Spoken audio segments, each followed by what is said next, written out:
कुटिल बिहारी बिहारिणी जी महाराज की जय।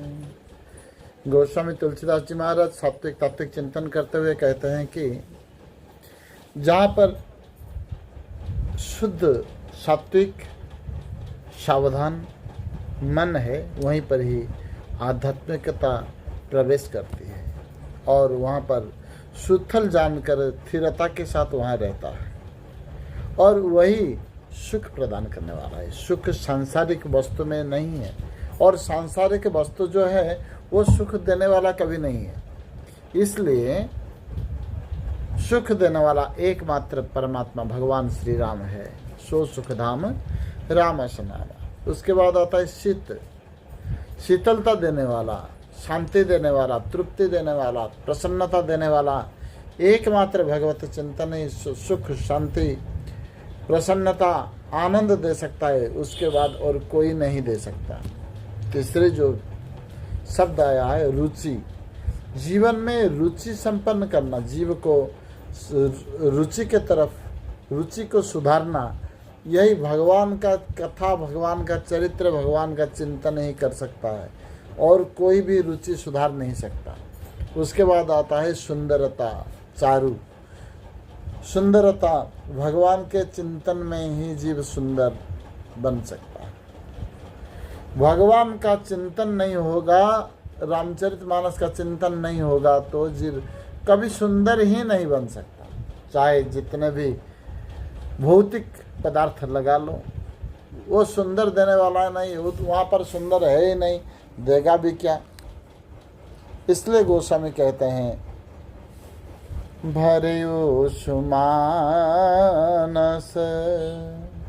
सुथल थिराना सुखद शीत रुचि चारु चिराना। चिराना का अर्थ अब चिंतन करें। चिराना का अर्थ है दीर्घस्थायी, दीर्घ दिन तक रहने वाला। इस संसार में जो भी है वो क्षणभंगुर है, कुछ समय के बाद वो परिवर्तन हो जाता है।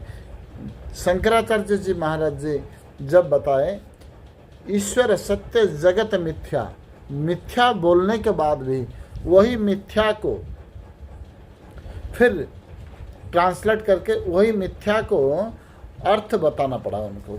मिथ्या का अर्थ झूठा नहीं है। शंकराचार्य जो मिथ्या कहते हैं वहाँ झूठा नहीं है। वो क्या है? मिथ्या का अर्थ परिवर्तनशील बताए, अर्थात इस संसार परिवर्तनशील ही है और ये संसार परिवर्तनशील क्षणभंगुर है। कुछ समय के बाद वो परिवर्तन हो जाता है, कुछ समय के बाद वो परिवर्तन हो जाता है। इसलिए भगवान का चिंतन जो आ जाए, भगवान का साधन जो आ जाए, भजन जो आ जाए, वो भी क्या परिवर्तनशील है क्या? वो अब जो मिला है वो कुछ देर के बाद वो नष्ट हो जाने वाला है क्या?